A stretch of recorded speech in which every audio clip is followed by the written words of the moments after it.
Sorry, wait, no, it did not like that, wait. Almost live. Sorry. You're good.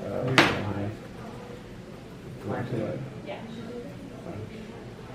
Okay, we're live. Great, thanks. Everybody, you're going to do or you're going to do two different things. We're going to do two different things. Okay. Cool. So if you're here for Flocking Together, that's us. So we're from That Game Company. So we're going to be looking at modeling a flocking algorithm and visualizing it using Three.js. So it's a JavaScript library. You're going to see a lot of that going on through there. So I am Dan Lindemann. I'm a senior backend engineer at That Game Company, primarily focused on online engine. So my services go down, people tweet about it, people talk about it on Discord, things like that. Hopefully it doesn't. Still focus on infrastructure, so making sure that those things can be deployed and they're ready to roll. My name's Robert Aaron. I'm a full stack engineer at That Game Company. I do all kinds of stuff. I kind of just like pick up wherever people need stuff. It's front end work on web stuff, or tons of back end stuff, or web up or cloud architecture stuff, just sort of everything. Yeah. Most likely you have, I think most people, actually, which TGC games have you played? Have you played Flow? Flower? Journey? Sky? Hey, cool. So yeah, Sky is our current game. That's the game that we think about and work on all day, all the time right now. Journey was our kind of bigger hit from 2012. I think that's kind of when we really went big on the scene. So yeah, that's our day-to-day. But before we do this, it is a workshop, so like we kind of imagine that you're going to want to know things, and we're going to show some code. You probably won't be able to like copy it down exactly right then and there, but we do have on our Slack channel shared to a live running, was it called Code Sandbox? Yeah, so there's a code sandbox that I put in the link on in the Slack for That Game Company, like in our channel or whatever. I posted a link to the code sandbox so you can do the live preview and everything, and I also posted a link to GitHub if you just want to play. Yeah, but we're very resilient to questions, so if you're just like, I gotta know this thing. Yeah, feel free. So yeah, we have in Sky several different groups of creatures, so it's often useful to make them look nice and make them behave kind of in a way that seems natural to players and without it making them seem too mechanical, because they are computers at the end of the day. So we're going to see some examples. This one is from the forest, so there's some birds kind of going up in this little helix around this big tree. And so they're flocking together, they stay together, but they do have a defined shape to them. This one, this is terrifying, but I like it a lot. So this is from the abyss. There's this big leviathan, and then he shoots out schools of fish, schools of, some mantas are schooling with them as well. Yeah, so this is the kind of thing that we're going to be doing today. Not quite as full out as that, but this is where you would see these kinds of behaviors in our games. So this is from kind of a debug demo of something that we do with like where you could really, really go. So when the player gets closer and further away to the fish, they'll get different levels of detail. So level of detail is pretty common in games. You know, they're far away, they're not super clear, but as you get closer, they start to render more and more detail. These are interactive fish, so these are actually things that you can touch and work with in the game. We're not going to be making something that's quite interactive today, but you could use some of the things that we're working on as kind of a foundation for your own blocking or schooling. Yeah, so this is what we're going to get to in the workshop today. Okay. If the internet decides to play. Cool. So yeah, what it winds up looking like is kind of like a fishbowl, or maybe like a screensaver, or like a little set of pets that kind of interesting to watch. You can kind of roam around in the 3D space and see. It's pretty chill. I like watching. So we're going to use this word a lot, and I want to make sure that you know what it is, because you're probably going to reach semantic satiation with it. So we're going to use void, and it's not, like, it is sort of a play on a particular dialect's way of saying the word bird, but it's meant to be a bird-like creature, or like a computer version, or an algorithmic version of something that's bird-like. So birds flock fish school. So things that kind of work together in a semi-structured way that seem to follow some sort of pattern. Yeah, so I'm going to talk kind of about our tech stack now. So for this, we use TypeScript and we use React and Three.js, and there's this other library that we also use called React 3 Fiber, which is kind of like bindings in between Three.js and React. Yeah, so I'm going to kind of get into the reason why I think all this. So I personally really like TypeScript. It's kind of the contentious thing, but I'm going to use this time to kind of indoctrinate you to it. So normally, if you're just like writing code and you're writing a function and you have all these parameters there at the beginning, you might not really know what those parameters are. For example, as a parameter to this function, we have a fish. And if you try and get like code intelligence on it, then you're just going to get nothing. It's like, what is this? I have no idea. And so if you use TypeScript and you say, oh, you define something called a fish, then you can get these nice little intelligence things. It's like, oh, on a fish I have color, and I have pre-object, and I have velocity. Which can be really useful, especially if it's like code that you're like coming back to after months, and you're like, what is this? I have no idea. Or if you have coworkers, and it helps to like solidify the contract between what a function is allowed to have and what it isn't allowed to have. Or you're revisiting your hackathon code a month from now. Another way that you can do the same thing, so this is just normal JavaScript, but up here I have a JS doc. So for each of these parameters, you have the types inside of them, and then you can get the same kind of intelligence and the same kind of functionality with regular JavaScript. If you're going to go through all the effort to make the types and stuff, though, in my opinion, you should just use TypeScript. But this is a good way to like incrementally start using TypeScript if you are in like a regular JavaScript project and you just don't want to completely switch all the way over to TypeScript. So we're also using React. I'm really familiar with React, so this made it like a little bit easier for me to just get this workshop together. The other reason why it's kind of nice to use React is that React has these bindings with Three.js that make it really easy to just mount things to the canvas and set up like cycle methods so that you can like use each frame. You don't have to like deal with this whole request animation frame control stuff. It's just a little bit easier. And we're also using Three.js. And if you don't know what Three.js is, it's a 3D library for the web. What it does is it has a canvas element, and then you can like draw lines and boxes on a canvas element. But this does all the complicated 3D math. So if something's far away, then you can make it smaller and you can move things around. It's really cool. So this is what we're going to talk about. So I'm going to kind of quickly skim over the setup stuff for the project, because mostly I just wanted to talk about Three.js stuff and voids. But I want you to, well, since I shared the code, I want to give you kind of an idea of where everything is laid out in the project so that when you're looking at it, it's not just like super overwhelming. So you have kind of an idea of what you're looking at if you want to dive deeper into it. So yeah, I'm going to briefly go over GRX stuff. So in the project, I have these little sliders so you can mess around with the different types of forces that are being applied onto the fish. I just have this simple slider that just has a label and then the value and then a little slider underneath. Nothing too complicated, it's pretty straightforward. Okay, so this is how I have the Three.js stuff set up. So there's a few different components that are going on here. So this is the canvas element, and so this attaches the like normal lowercase capital C canvas into the HTML DOM. And then you can set up camera information, and I just have like some stylings that it fills out the screen. And once you're inside the canvas element, inside of React, you're no longer putting HTML elements into the DOM. Instead, it's like a completely different context where you're actually attaching things to Three.js. So it's a little bit weird, but you get used to it pretty quick. Since it's just like the React sort of way, it just sort of feels sort of natural, and you kind of forget that you're even doing it that way. So the other things that I have attached onto here are orbit controls. This is just like a pre-built thing that I just stuck in there so that you can look around in 3 dimensions and pan the screen around and stuff. I set up color, so this is like the clear screen color, so whatever is in the background turns into this F0, F0, F0 thing.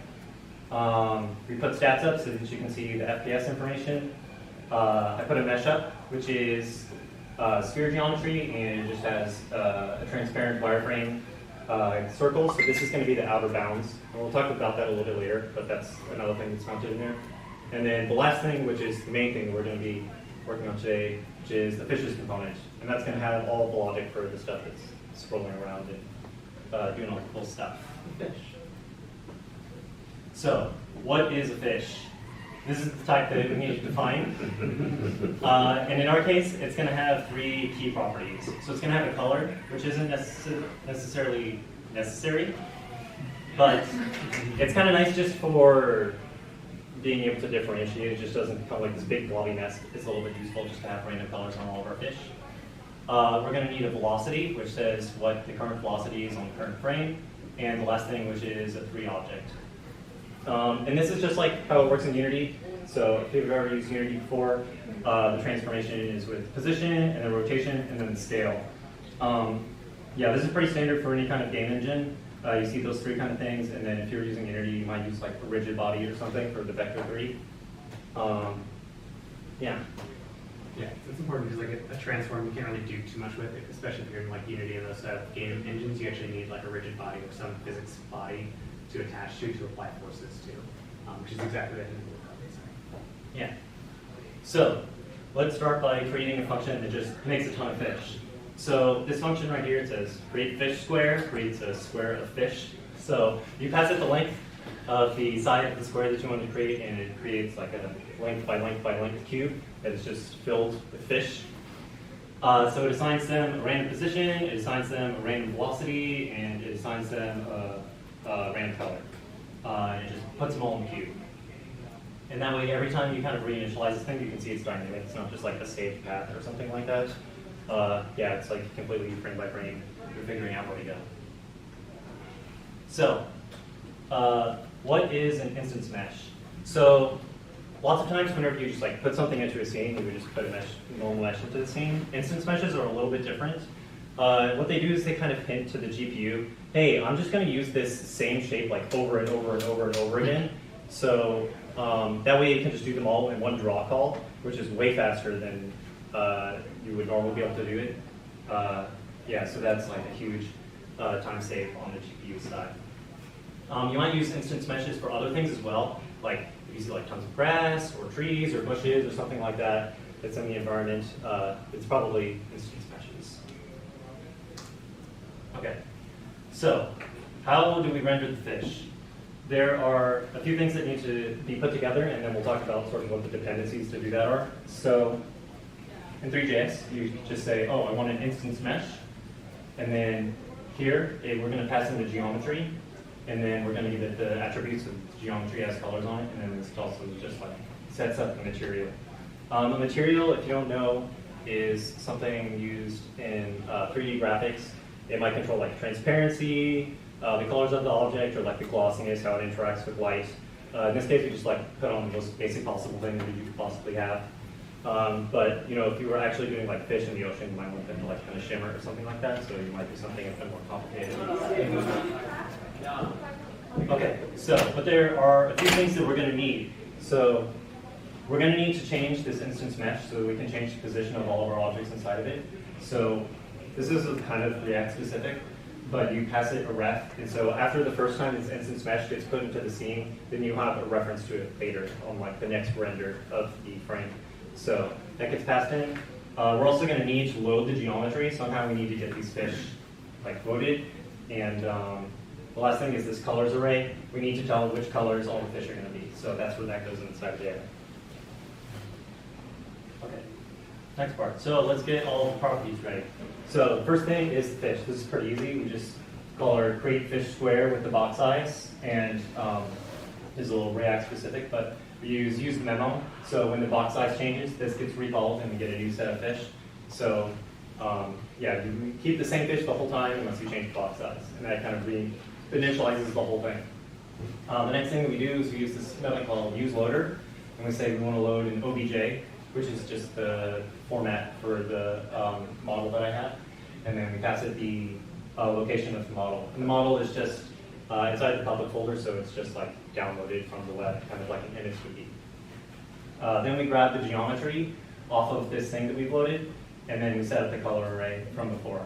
So we just go through all the fish, and then we just grab the color, and then we put it onto there. One sort of weird thing about this is for instance meshes, we need to use float32 arrays, which is something you would basically never use in JavaScript. you just use like a normal array. I tried to figure out exactly why they even require this. I think it has to do with like the read time is like way faster or something, but honestly it seemed like it was kind of contentious, so yeah, it's sort of weird, but that's how they have it required.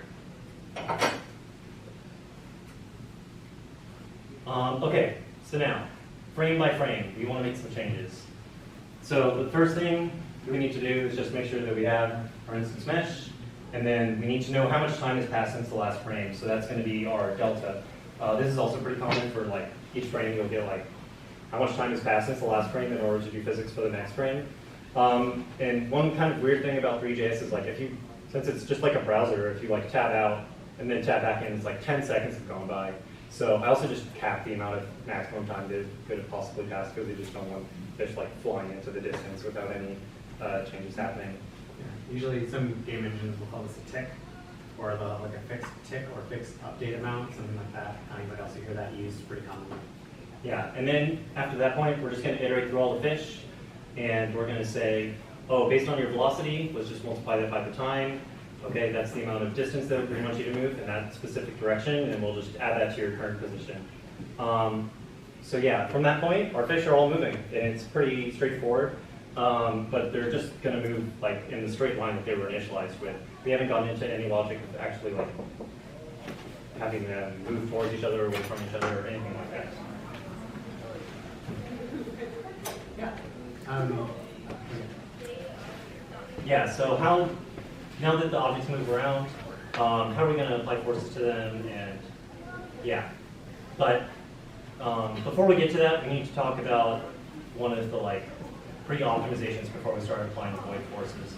So one of the requirements of voids that we'll talk about in just a little bit is that the way that they interact is they look at the other voids that are around them and they move based off of that. But if you have 5,000 fish and they need to calculate the distance from all the other fish, then suddenly you're just doing like 25 million calculations because you have to do 5,000 times 5,000 loops, which is not really that efficient. So instead, well, this is what that might look like if you were just going to create this giant table. So you have like a lookup. So you say like, okay, is fish 0 close to fish 1? And then that might be true. And you can kind of optimize this a little bit because if you know that fish 0 is close to fish 1, you don't need to know that fish 1 is close to fish 0. So you kind of only need to calculate half of this table, but it's still pretty terrible. So instead, we're going to do spatial programming. So what this does is it says, okay, I'm at position 1, 1, 1. So I'm going to put myself into a bucket that's 0, 0, 0. And other fish that are kind of close to that, like a 3, 3, 3, are also going to get put into this bucket. And then if I need to know the fish that are within like a distance of 10, then I can look at all the adjacent ones, and I can figure out which fish I'm pretty close to, but maybe I don't know for sure, so you still need to do the calculation. But you can be reasonably confident that they're close to each other. So this is a pretty good optimization of just like clearing out like a whole bunch of the for loop that you need to do. And so this method is a lot more complicated, and it's a lot more crazy. But at its root, it's not too bad, but it's just got a lot of stuff going on where you need to go through and create this like bucketed thing, and then you have to go through and look at like, okay, to the left, to the center, to the right, okay, now one up to the left, to the center, to the right. So yeah, there's just a lot of stuff that's kind of crazy that's still happening. But after we get through all of this, we're going to get this result that sort of looks like this. And what this is saying is, okay, the fish at index 0 is close to fish 1. The fish at index 1 is close to fish 0 and 2. And the fish at position 2 is close to fish 1. So yeah, that's pretty much how it all gets set up. And it's kind of actually interesting because if you think about it, if all the fish end up being inside the same bucket, which is the worst case scenario, you're still going to have to do like the terrible thing where you do the 5,000 by 5,000 anyway. But in this case, voids tend to not be all collapsed into the same location. So the data set is kind of biased towards not doing that. So it makes it optimal anyway, even though the worst case scenario is in squares. The QA would do 5,000 fish in one box. Yeah. Just to see how, like, what happened, and it would be fun, and it would break in interesting ways. Yeah, For sure. absolutely. Okay. Cool. So now we're kind of moving into the land of physics. So there's a couple of things that we should be familiar with, which is a vector, which is primarily a thing that has a magnitude and a direction. It'll be represented by 3 numbers all of the time here. When we're applying a force, we kind of do some more optimizations. We only initialize 1 3 vector, because otherwise we need to make 5,000 or however many, and we just kind of like reuse that one and mutate it. People who are fans of functional programming or pure side effectless programming will hate this, but it's very, very fast and it works relatively well for our needs. So the first force that we want, so if we look at no forces on the voids and we just instantiate a bunch of fish, and we have none of these forces, we're going to scale all those forces down and then just restart this. What will happen is they don't care what they're doing. They have nothing telling them what to do, and they'll just wander off into space. We don't really want that, so we're going to say, if you are too close from the boundary, or too close to the boundary, you need to start coming back in.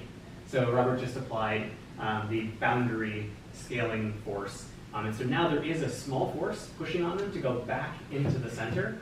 And if they try and approach the outside again, they'll get turned away and say, this isn't really the place that I want to be. I'd like to stay into my little fish sphere.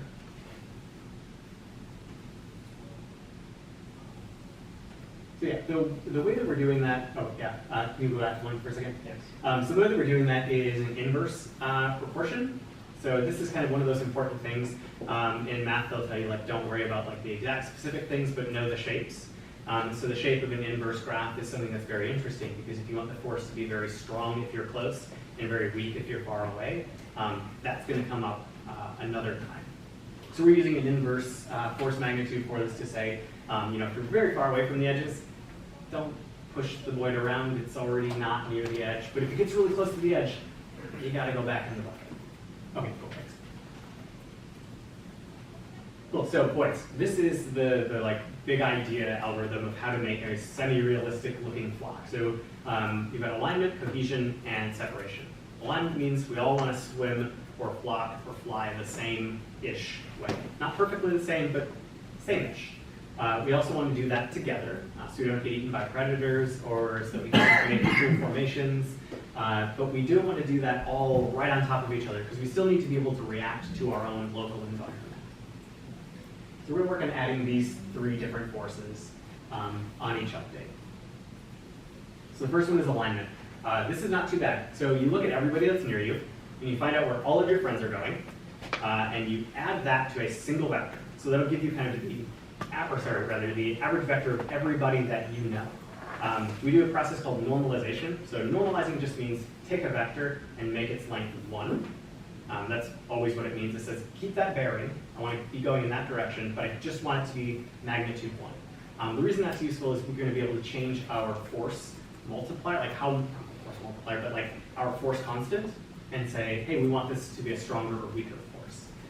So once we have all of those alignments put together, add it all up, we normalize it, and then we say, okay, this is how much I want the alignment to affect any particular void. So they could really want it all face the exact same direction very much, or not so much. And that's going to get added to our total sum force each day. This is one of the things. But do you want to do pop over and have alignment be very high real quick? Yes, sure. Thank you.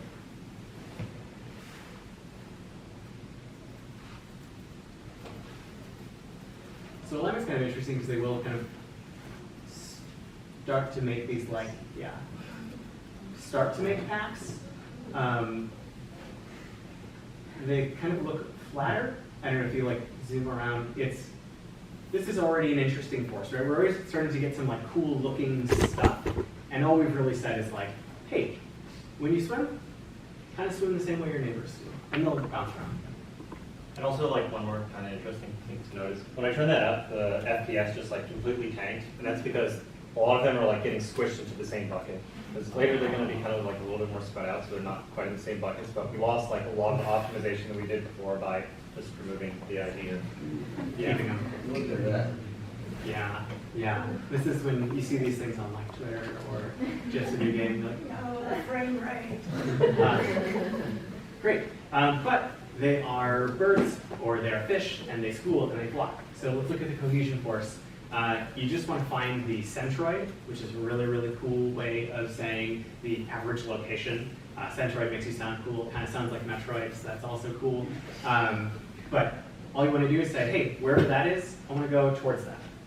Just a little bit towards wherever the center of my friends are. So that'll keep everybody together. So this, again, we're bundling all these forces. We're adding these forces to our void's final calculation for itself. So this is another one going on to that heap. And then lastly, everybody that you know is going to say, you're too close to me. Again, this is another like inverse relationship. If you get very close to me, our force is going to be pretty strong. I don't want you to touch me, but I want to be near you. So it'll be very strong when they're very close together, not so strong when they're further away. And all of them will go into that. So every fish that is your buddy, that is your nearby neighbor, will add to this vector, and we'll just kind of shove you away from them. Cool. So yeah, I'm going to head back over and just start like putting them all back together, kind of one by one. Sure. Yeah. So we'll start by separating them so we get our friends back. And then we don't want them, like if they turn this up all the way, then they just get really far away from each other, which is not super great. So we start pushing them kind of close to each other. And they kind of like form just like one pack. Yeah. Most. Cool. So again, everything that we've done so far is we did a lot of pre-optimization to figure out who our neighbors were. After we figured out who was close by in the cheapest way possible.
Yeah, like I'm wondering if like with that algorithm, is it ever possible that you end up with oscillating solutions where like you have like two voids that copy each other's directions over and over? Yeah. Yeah, definitely. Yeah, absolutely. That's some of the parts where like you want to probably add noise.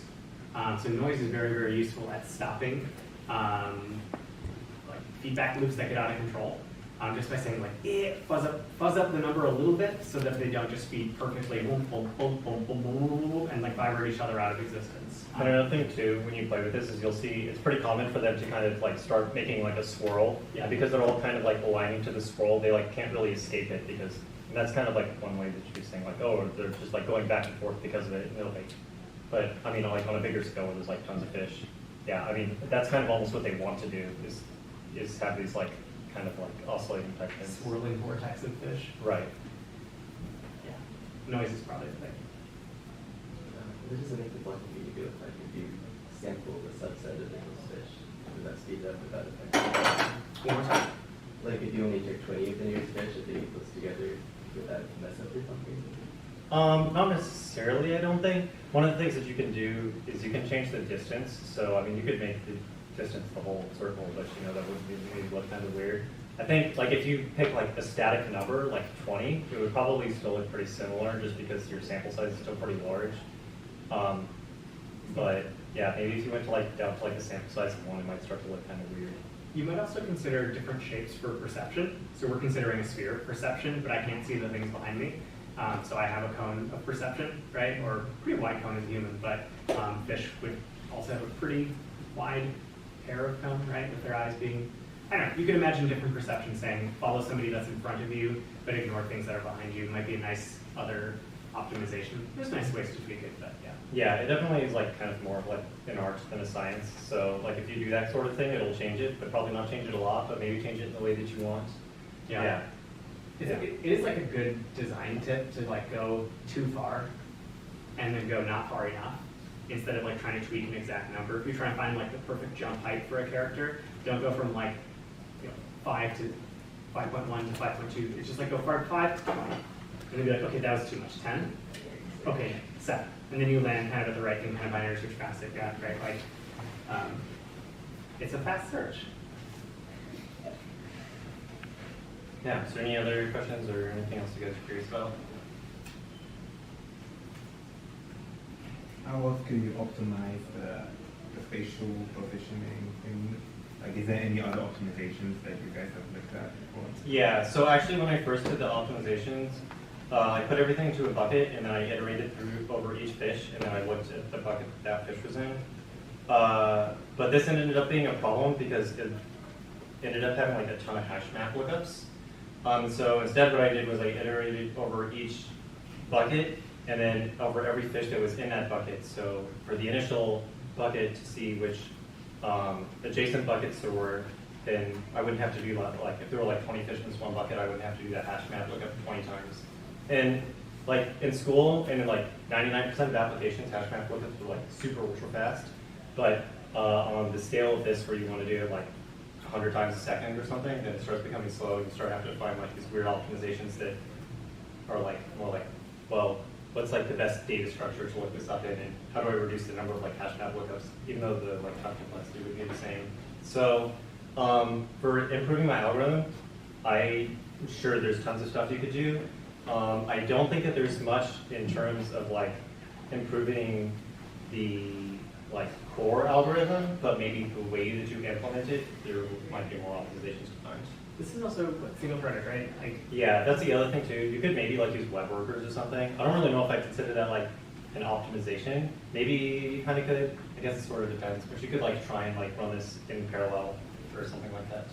yeah. Also, like distributed computing, you could have the voids calculate themselves and rely on a different machine that is the actor. That's actually kind of like what a video game is a little bit, right? It's like you perceive the world in your video, in your instance of the game, and like you tell us what you saw, and then our like global rendering is just the result of your actions. So it's not really an optimization of the algorithm. It's like a cheaty way to do it. But say like, yeah, just put it on a different computer and network all the computers together and get their data. But yeah, that is. Yeah, we could do that. It would be fun to have everybody like have their own void, and then we just like plot and go. It would be a fun social game.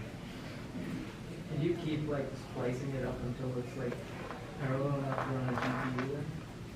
Yeah, so actually when I was looking into other optimizations that other people did, I found one video where this guy was saying like, oh, I tried putting them all into buckets like the way that I had it. And he was like, but I couldn't get it to work, so instead I just ran it in parallel and it was fast enough. So I think like, and he was also saying like, I probably could have done both with parallelizing and also with bucketing and it would have been way, way faster, but yeah. Yeah. I'll say something too about, especially with like optimizations and how things look and how exactly many things there are. You may find that you want to have a school of 30,000 fish, 50,000 birds. For the design of the thing that you're trying to visualize or make, it might not actually be that meaningful. Most people will assume that a big, weird-looking blob of things in the sky is a bunch of birds, and they won't really count each individual one. And like the motion in won't super matter that much. So there's like a lot of those level of detail tricks where you can say, you know what's a great optimization? Not calculating this at all, and just calling it a big blob that kind of moves behind some other things that move. So there's a little bit of like hand-wavy smoke and mirrors. But honestly, if you're coming into a thing where I've got these birds and they're in the background, and it's taking up all of the cycles of our user's device,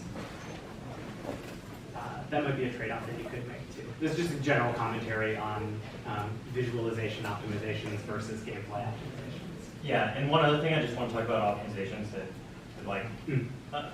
it's important that you check with your profiler or whatever, what is even causing this to be slow.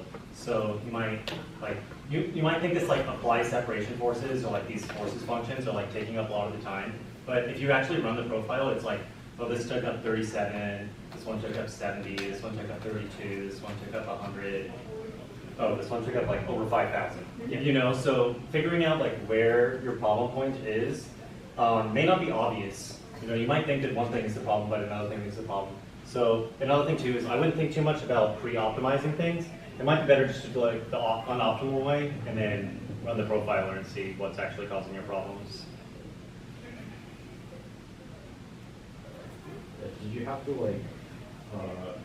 do the partitioning every frame, or? Yes, partitioning is done every frame, which is why it's kind of slow.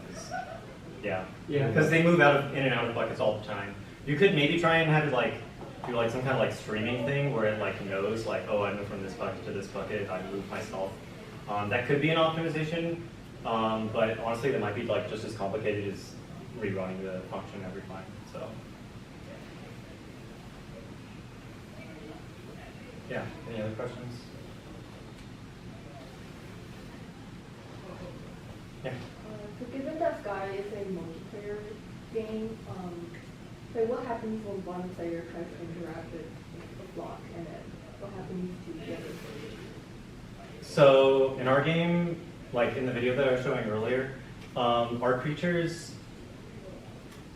so this gets kind of into more details about how our game works, but in our game, you collect winged light, and then you sort of level up, and then you can flap your wings an extra time, so you can fly just a little bit further. And in our game, most creatures, not all of them, but most of them kind of give you that energy back. And so when you fly close to fish or birds or something, then they kind of replenish your energy, and usually when you get close to them, they'll fly around you and that sort of stuff. Yeah. It becomes an interactable that stays near the particular person or players that interact with it. Did that answer the question, I think? Not Maybe not. quite. I mean that you have another thing that controls your block.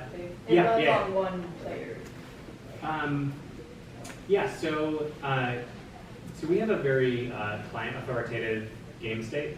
So each one is sending its calculations of the world, and then a game server is going to be relaying and realizing those and saying, okay, this is the average truth, and then rebroadcasting that. And if you disagree too much with the average truth, you get corrected. That's a client authoritative game. There are server authoritative games. Those are usually ones where the server is the state lives in the server. It's we spawned a piece of gold that is unique, or we spawned an item, a legendary hammer, whatever. That's usually server authoritative, and so the server deals with all of the positions of everything and just tells the clients. The clients are just a visualization. But we do kind of an inverse there, which is a client authoritative average capture. Yeah, so just to also reiterate, our game isn't competitive. If you're playing in a competitive game and it's oh, someone has a bird on their screen and I don't see that bird, but then they get to extra fly, that's not fair. But since our game is kind of more of a social thing, it's perfectly okay for us to just be oh, one person has a bird on their screen, the other person doesn't have a bird on their screen. Well, that's fine, whatever. So it's fine for the client to be in charge of that sort of stuff. Right. You don't have to worry about you know, like those kind of like minute details. You don't have to like force everyone to have like the perfectly same game state like you might in like a competitive game. Okay, thank you.